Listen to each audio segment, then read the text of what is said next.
Žemdirbiai metus skaičiuoja kitaip, nuo derliaus iki derliaus. Jų ūkiniai metai baigėsi, tad tradiciškai į šventes renkasi pasidžiaugti darbo rezultatais, pagerbti darbščiausius žemdirbius, apdovanoti rajono metų ūkis nugalėtojus. Lapkričio 28 dieną tokia tradicinė žemdirbių šventė įvyko Telšiuose, kuri surengta jau 21 kartą. Telšių rajonų ūkininkų sąjungos pirmininkas Vytautas Rakickas džiaugiasi, kad Telšių rajonas yra žemdirbiškas kraštas. Esam vieni Respublikoje iš didžiausių ar daugiausiai auginančių gyvulių. Esam pirmam dešimtuke, šiandieną rajone yra daugiau nei 25 000 galvijų, iš to skaičiaus apie 13 000 melžiamų karvių, likusi kiti galvijai. Taip pat esam rajonas vienintelis, kuris daugiausiai Respublikoje augina avių.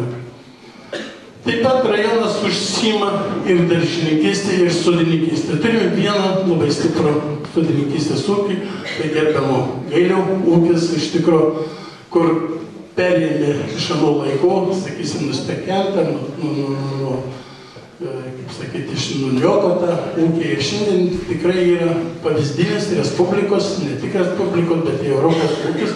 Telšių rajono ūkininkų sąjungos pirmininkas Vytautas Rakickas įteikė naminės duonos kepalus garbingiems šventės svečiams Lietuvos Respublikos žemės ūkio viceministrui Albinui Ežerskiui, Telšių rajono savivaldybės merui Vytautui Kleivai, Lietuvos Respublikos žemės ūkio rūmų pirmininkui Andrėjui Stančikui, Lietuvos ūkininkų sąjungos pirmininkui Jonui Talmantui ir Telšių rajono savivaldybės administracijos direktoriaus pavaduotojui Kęstučiui Gusarovui. Lietuvos Respublikos žemės ūkio viceministras Albinas Ežerskis atskleidė, kad visada malonu dalyvauti tokiose šventėse.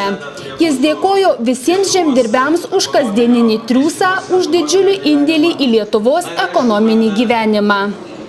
Visos tradicijos ir į didesnius, ir į mažesnius miestus ateina iš kaimo, iš mūsų protėvių patirties, iš kaimo gyvenimo, yra savotiškas pamatas visos valstybės. Tačiau šiandien turbūt norisi jums irgi išgirsti ir aš norėčiau labai trumpai pasakyti, kad nežiūrint visų embargų, visų problemų, jūs norite galbūt tikitės, kad, kaip girdėjote iš žiniasklaidos, kad yra paankstinta išmokos ir vedami pinigai. Tačiau daugelio dar galbūt sąskaitose nėra įkritę, nes buvo tam tikrų irgi sprendimų, kurie tik tai turėjo jau lapkričio pabaigą ir būti įgyvendinti, tačiau dėl tam tikrų techninių kliūčių ir kita dar yra nepasiekę pinigai, ypač kurie esate patikros eigoje, bet yra priimtas toks sprendimas, kad 70% paramą mokėti, nors ir patikros nepabaigtos, ir aš manau, kad artimiausiu metu turėtumėte gauti. Už sunkius darbus dėkoju Telšių rajono savivaldybės meras Vytautas Kleiva. Jo manymu, žemdirbių darbas pats sunkiausias, reikalaujantis didelio atsidavimo. Žinote, kas bebūtų, koks bebūtų seminaras, kokioj formoj, bet rytoj ryte vis tiek jūsų lauks darbas. Jūs negalėsit pamiegoti ilgiau, kiek bešauktumėt, ar trumpiau, ar ilgiau. Taigi dėkuoju visiems už tą jūsų sunkų darbą.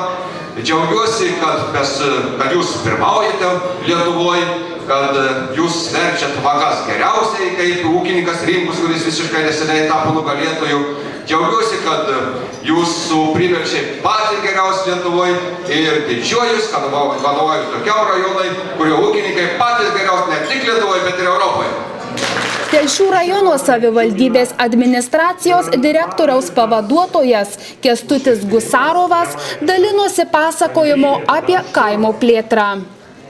Bet labiausiai džiugina, kaip šiais metais, noriu pasidalinti įspūdžiais nuvykom pas ūkininką vieną, jis stovis taip ramiai, šypsosi žemaitiškai, o jo sūnus taip mums gražiai pasakoja visą ūkį, mums eilės tysta taip žiūrint.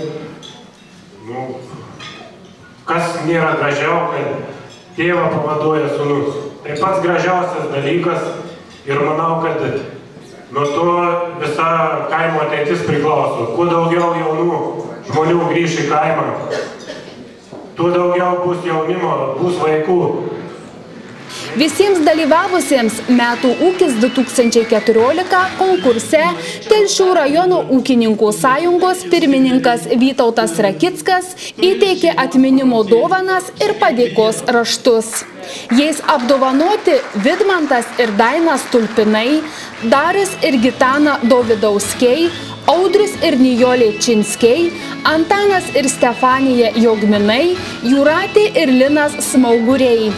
Telšių rajono savivaldybės meras Vytautas Kleiva apdovanojo prizinės vietas užėmusius konkurso dalyvius Metų ūkis 2014.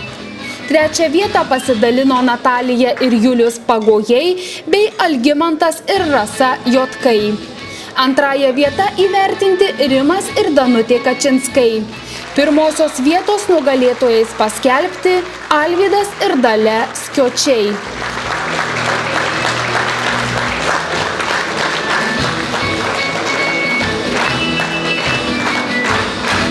Lietuvos Respublikos žemės ūkio viceministras Albinas Ežerskis už pažangų ūkininkavimą plečiant ekologinį daržininkystės ūkį nuo ministerijos padėkas įteikė Telšių rajono ūkininkams Filomenai ir Antanui Vytautui Songailoms.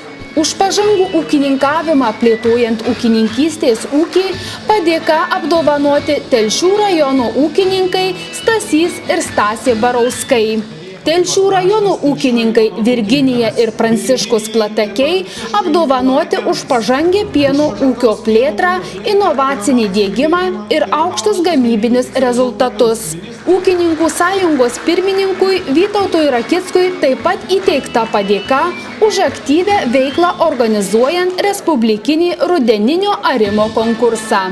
Lietuvos Respublikos žemės ūkio rūmų pirmininkas Andrėjus Stančikas pasidžiaugė, kad šie metai žemdirbiams buvo išties palankus. Andrėjus Stančikas Telšių rajono ūkininkams Steponui Lukoševičiui, Klemensui Beržiniui bei jaunajam ūkininkui Karoliui Martinkui įteikė padėkos raštus. Lietuvos ūkininkų sąjungos pirmininkas Jonas Talmantas dėkojo už pakvietimą į šventę, iš kurios jis visada išvažiuoja su geriausiais prisiminimais. Jo manymu, toks susibūrimas yra reikalingas, nes čia galima pasidalinti mintimis, gerais darbo rezultatais. Aš visus noriu pasveikinti taip pat, kurie dalyvavo Metų ūkio konkurse, iš tikrųjų taip pat gražiausias ūkininkų sąjungos organizuojamas konkursas, kuris iš viso Respublikai organizuojamas 21 kartą. Vytautas atskirai organizuoja 12, kiek girdėjau, tai tikrai irgi yra didžiulis pasiekimas. O šiaip graži šventė, bet šiandien aš jūsų nei pirmos, nei antros, trečios vietos laimėtojų neapdovanosiu, kadangi jūs apdovanoja savivaldybė, bet aš jūs pakviesiu į Kauną Kęstučių pramogų centrą gruodžio 5 dieną kartu su ministre ir kaimo reikalų komitetu visų, paspausim ranką jūs, pagerbsim ir kartu atšvęsim jūsų laimėjimus. Jonas Talmantas padėkos raštą įteikė ūkininkui Arūnui Ūsiui.